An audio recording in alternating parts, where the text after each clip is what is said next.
Good afternoon, welcome back to Fujitsu Forum TV, where you join us on the back end of day 2 of Fujitsu Forum 2019. Starting to thin out a little bit as guests make their way to Munich Airport, which is probably the only place in Munich busier than the ICM this afternoon, but we're not done. We've still got a whole host of insight coming your way as we look to address the key challenges that are facing your business and society right now. We also like asking one or two challenging questions on Fujitsu Forum TV, don't we?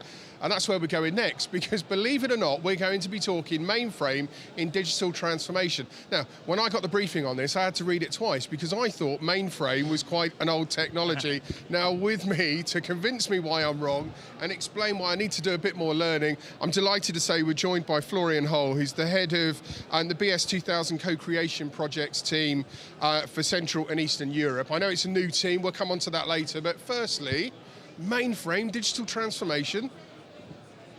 Well, are you that surprised, really? Do you know, I genuinely was, because I've obviously got a naive view, and you're about to educate me. I thought mainframe was one of those old technologies that wasn't for the here and now, but clearly it is.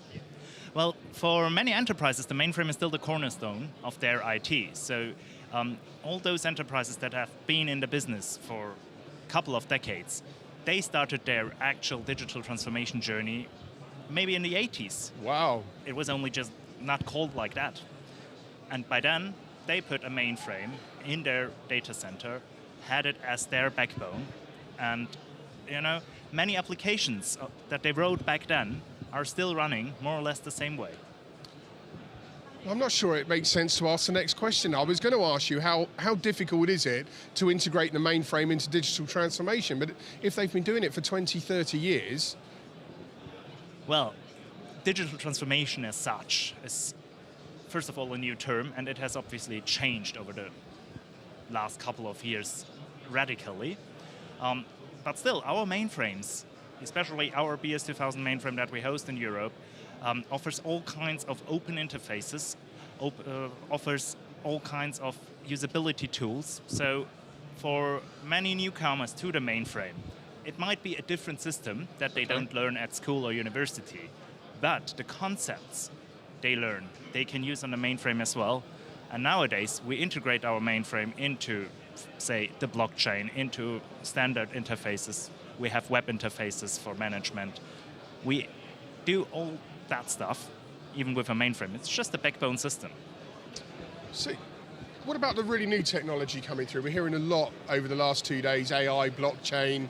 How do those technologies play with mainframe then?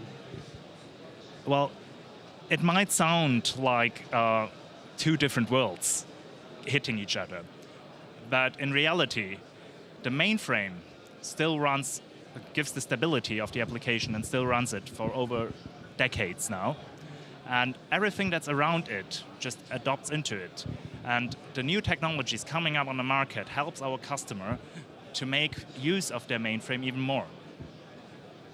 Fascinating stuff. I suspect there'll be a few boardrooms, they'd hear mainframe and they'd probably be thinking, what about future-proofing? But if it's been around for decades, as you say, is it set up for the coming decades? It definitely is. So we currently already give 10-year contracts on writing. So we give 10-year guarantees. So we've got the guarantee from Japan that they will still be developing and producing new CPUs for our mainframes, and we are actually setting up our own teams here in Germany, developing the operating system further on. So while many colleagues in the mainframe area are looking into their retirement soon, I don't think anywhere close to that, and actually we've got more and more colleagues coming after me. So when I started, I was the youngest in the mainframe area, but by now, there are areas where I actually feel old. Well, one thing that's new is the EPS Co-Creation Projects team. True. We've been tracking the co-creation team for a number of years now. I mean, off camera, I think I was saying I remember talking to Joe Box 3-4 years ago here, and seeing how that's evolved has been really interesting. I mean, what do you hope to achieve by the end of year one? If you're sat back in the chair in 12 months' time, what are you telling me you've done? Yeah, and I've been thinking about that question. It's tough to say because we are at the very starting point of co-creation in the mainframe area. But what I I really do hope is that after our first year, we have at least had, say, 2 or 3, I don't even want more, 2 or 3 great projects integrating new digital transformation topics into the mainframe area together with our customers, with whom we've been partnering for years, and I hope it can go on like that.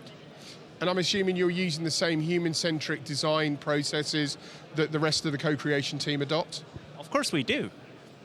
They're not limited to any kind of technology, and I've been to several workshops now myself, and I do really like the approach, because especially in the mainframe area, many experts, many developers, technologists are certainly really, really good at their field, but they are too much looking into solutions rather than to explore the problem.